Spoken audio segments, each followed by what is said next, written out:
Jadi fokus diskusinya adalah bagaimana negara dan seluruh elemen rakyat bersatu untuk sama-sama menyamakan persepsi bahwa kecurangan pemilu menjadi musuh bersama, menjadi sesuatu yang dapat membahayakan kepentingan nasional dan mengalir di sana pikiran-pikiran di antara para tokoh dan Pak Mahfud. Ini satu inisiatif dari Pak Menko Polhukam yang menurut saya tidak dalam rangka untuk menunjukkan perlawanan terhadap Presiden Jokowi, karena posisi Pak Menko itu kan sebagai calon wakil presiden dari PDIP dan kecenderungan Pak Jokowi itu kan mengusung anaknya dan Pak Prabowo.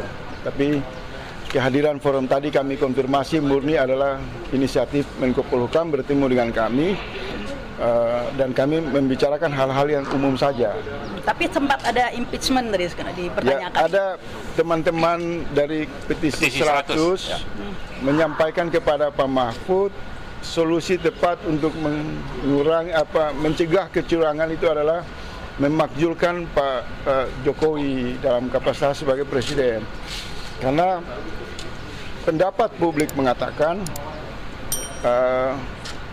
kecurangan atau dugaan kecurangan telah dilakukan oleh keterlibatan pengaruh presiden di lingkaran kekuasaan dengan keluarga inti. Fakta yang tersedia misalnya rontoknya Mahkamah Konstitusi telah berimbas mengakibatkan psikologi politik yang dapat melegalkan faktor-faktor keterlibatan oknum aparat di level bawah untuk melakukan kecurangan.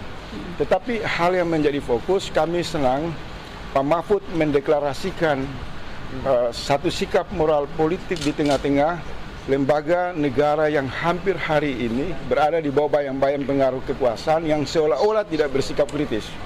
Nah, Pak Mahfud datang membuka pintu ini dan saya berharap ada gelombang dari rakyat untuk datang menyampaikan seluruh dugaan kecurangan dan Menko Polhukam akan menampung sesuai janji Pak Mahfud dan kemudian akan diserahkan kepada otoritas penyelenggara pemilu baik Bawaslu, lembaga penegakan hukum, KPU dan lain-lain. Jadi ini terobosan kami, silaturahmi kami berpesan kepada seluruh elemen bangsa. Kalau mau mengadu pemilu atau terjadi hambatan laporan di Bawaslu, di KPU, di lembaga penegakan hukum yang terkait dengan masalah-masalah pidana, maka Pak Mahfud tadi mengatakan datang saja ke Menko Polhukam, akan kami bantu suara masyarakat agar bisa mengawal pemilu yang berkeadilan. Itu kira-kira poin pertemuannya. Tapi Bang Faisal, kalau dilihat akhir-akhir ini statement Pak Mahfud itu semakin keras begitu ya. Contohnya ketika debat Capres kemarin ikut mengomentari begitu ya tentang data-data keamanan dan lain sebagainya. Nah, ini Bang Faisal melihatnya seperti apa? Kira-kira arahnya ini bagaimana ini? Kami sempat melontarkan pertanyaan jika kecurangan itu melibatkan pusat kekuasaan seperti Pak Jokowi dan keluarga inti. Apa yang mesti dilakukan oleh Menko Polhukam? Posisi Menko Polhukam, posisi mendengar, menampung, dan mungkin ya, kalau memang dugaan itu kuat, kalau saya tangkap tadi dari pembicaraan Pak Mahfud, ya semua pendapat itu akan disalurkan ke otoritas yang memiliki kewenangan.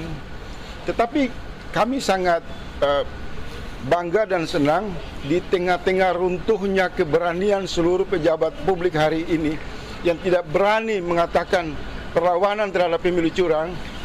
Pak Mahfud lewat Menko Polhukam menghidupkan Satgas atau Des pengawasan pemilu yang sebenarnya sudah ada dan dijamin oleh undang-undang.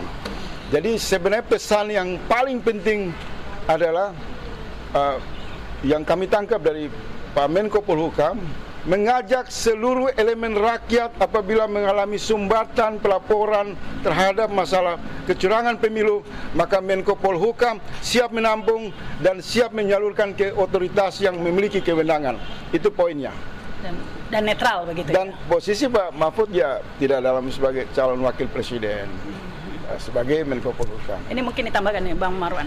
Ya, saya kira memang tadi salah satu fokus pembicaraan itu terkait dengan pemilu curang. Lalu kami dari petisi 100 menyatakan bahwa salah satu sumber dan mungkin sumber utama terjadinya pemilu curang itu adalah pimpinan eksekutif sendiri, yaitu Presiden Joko Widodo.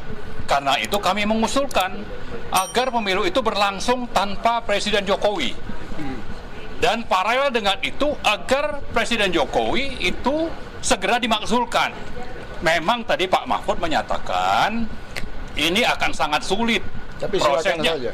Ya, tapi saya kira kita namanya negara hukum, apa yang disampaikan oleh petisi 100 lama ini bahwa proses pemakzulan itu mengikuti pasal 7A Undang-Undang Dasar 1945, kita paham itu. Masalahnya kalau itu tidak bisa berlangsung karena masalah di DPR, maka kami juga sudah memahami dan menyampaikan tadi ke Pak Mahfud bahwa Presiden Jokowi itu sudah di atas trias politika. Beliau itu semakin otoriter.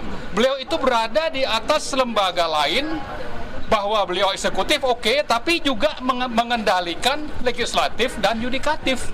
Jadi memang kan sangat sulit dan kita paham itu, tapi sebaliknya tidak juga dengan bahwa itu tidak terjadi lalu kita berhenti bersuara. Saya kira tidak. Maka kami mengajak rakyat bahwa pemakzulan ini memang sudah seharusnya kalau kita ingin mendapatkan pemilu yang jujur, bersih, dan adil. Kalau tidak, dan Pak Jokowi masih sangat berperan di sana, maka tunggu saja nasibnya. Saya sampaikan tadi ke Pak Mahfud juga harus siap menerima untuk dikalahkan. Saya kira begitu tadi. Ya. Terima kasih. Ya, Saya kira cukup. satu lagi deh Bang Faisal. Tadi Pak Mahfud mengatakan kuncinya impeachment itu ada di partai politik gitu. Kalau lihat Bang Faisal hitung-hitungan misalnya ini PDIP kan sudah semakin kayak Puan, sudah semakin kelihatan ini dengan oposisi seperti itu. Kira-kira memungkinkan tidak dari partai politik ini kemudian bergulir menjadi impeachment? Saya menghindari untuk masih ke pertanyaan seperti itu, tapi saya menangkap dari pesan Pak Mahfud dengan mengajak rakyat untuk mengadukan agenda-agenda kecurangan dan sebagaimana disebutkan oleh kawan-kawan ya, bahwa ada dugaan keterlibatan presiden dan keluarga inti. Saya pikir Menko Polhukam sudah memulai satu gerakan moral mengarah ke sana, sehingga beliau mengatakan kalau ada elemen rakyat yang mau melakukan penggunaan hak politik untuk menggulingkan Presiden Jokowi, itu adalah hak rakyat yang harus dihormati. Ini penegasan resmi di kantor Menko Polhukam. Oleh sebab itu ada korelasinya dengan gelombang dukungan aspirasi rakyat. Kita berharap datang ke sini bahwa sebanyak mungkin pelanggaran yang melibatkan Kaisang, Gibran, Presiden Jokowi, istrinya, sehingga negara ini tidak boleh dibajak oleh satu keluarga kecil, kemudian mengalahkan keinginan dan kehendak kedaulatan seluruh rakyat. Oleh sebab itu, peristiwa politik kehadiran kita di sini sebagai simbol kelompok kritis terhadap kekuasaan dan beraninya Pak Menko Polhukam membuka pintu kepada kawan-kawan dengan isu yang strategi dan sensitif, itu adalah pesan kuat kepada Presiden Jokowi. Berhenti untuk melakukan kecurangan, baik kecurangan demokrasi, kecurangan bernegara, maupun kecurangan pemilu. Saya kira cukup. Terima kasih. Ya, baik.